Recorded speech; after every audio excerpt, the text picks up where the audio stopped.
What is up guys, it's your boy Aswell. I'm here back with another Dragonflight video.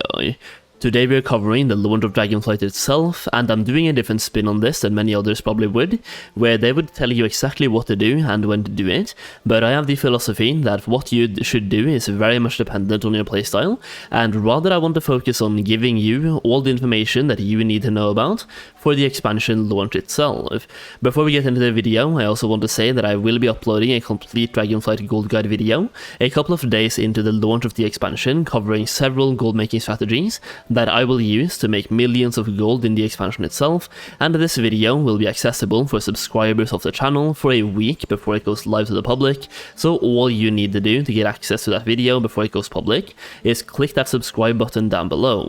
You can also get access to that video right now, as well as access to 155 pages of gold making information and an exclusive gold making community Discord server by purchasing my Dragonflight Gold Guide. In that video I also go through some gold making strategies that can make you rich on day one, as well as exclusive gold farms that have been tested on the beta, and I am deciding to give early access behind a paywall, since I will be using these gold making methods myself, and I want to make sure they stay profitable. So while I will eventually make that video public, I also give early access to those who support me that extra step by picking up the gold guide. So with that infomercial out of the way, let's talk Dragonflight. First off, let's start with leveling, as this will impact literally every single one of you. You need to do more than just a campaign. Doing the campaign storyline by itself will get you to about level 67 and 75% into the level, meaning you need to get enough experience outside of the campaign story to make up for the last two levels, plus an additional 25%. This means you either need to rely on gathering professions such as herbalism and mining to get that experience, and if you do have those professions while leveling, I think that should get you about a full level just by itself. Or you can do what most people will probably end up doing, side quests. For this reason, I want to give you one advice. If you are ahead of the pack, keep doing campaign quests until you run out, then do side quests in the highest level zone. This way you take advantage of being ahead of the pack to complete the campaign quests before the rest of the people, min-maxing on having less competition for mob tanks, and you also double dip on having less competition for the side quests by focusing on higher level side quests. On the other hand, if you are behind the pack or in the middle of the pack, you might want to take advantage of this to do side quests as early as possible. This way you intentionally put yourself further behind the pack on the campaign quests, so that you will have less competition on those campaign quests when you start doing them, because most people will already have done them. The bonus here is that you do side quests first, and once you are done with the campaign you are level 70. A third alternative, other than doing side quests or gathering, is also simply doing dungeons. On the Dragonflight Beta, I got to level 70 by doing the entire campaign plus 3 dungeons. Granted, I did have rested experience during those dungeons, so you might have to do up to 4 or 5 dungeons in addition to the campaign. Next up, while we are somewhat on the topic of gathering, let's talk about professions. The profession system in Dragonflight has been massively revamped, and now we have specializations.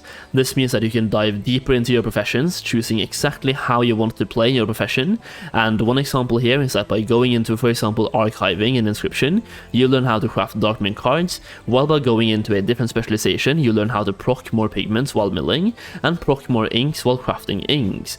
This specialization system can really alter the way you play your profession, and gives you some choices regarding what you want to get first, since there is a cap on how many profession points or professional specialization points that you can get. Speaking of professional specialization points, let's talk about how to get them. So you get 1 specialization point as well as 5 artisans metal the first time you craft or gather an item.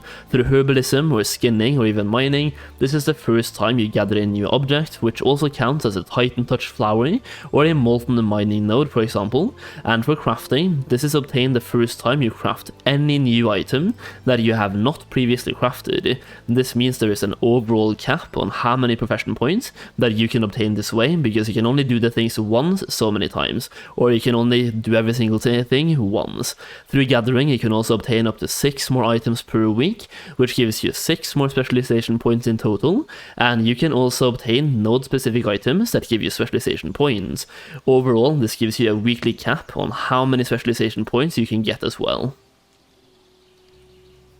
You also have weekly quests offered to you at the Artisan's Quarter in Valdrakken, giving you weekly professional knowledge points to spend. So let's talk about how many professional knowledge points you can get in total.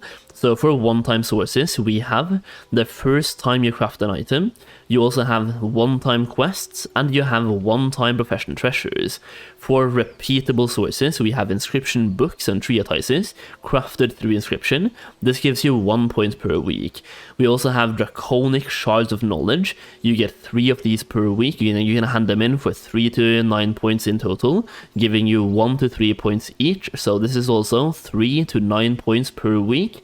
For weekly professional quests, we are looking at 3 to 6 points per week, and also completing work orders, 3 points per week.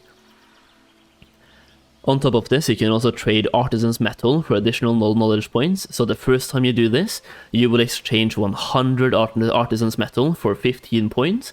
The second time you do this, you will exchange 200 Artisan's Metal for 15 points. And the third time you do this, you will exchange 300 Artisan's Metal for 15 points.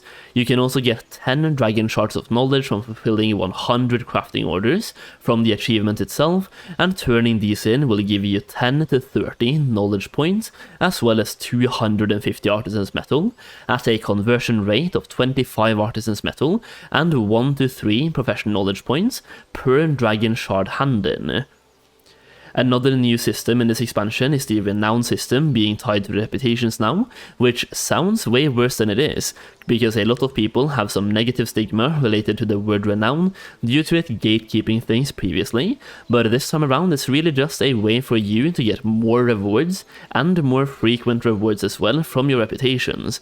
So, for example, instead of grinding 12,000 reputation from honored to revered just to get some items, you now have renown levels every 2,500 reputation, giving you rewards for every single time you get a new renown level. These rewards also range from pets to mounts, and are also quite important regarding finding treasures, and for crafting professions you also want to push your renown levels as much as possible to obtain crafting recipes locked behind renown. There is also a great Google spreadsheet that covers every single recipe locked behind renown, which I will leave a link to in the video description down below, and this Google spreadsheet is not made by me personally, so I'm not going to take any credit here.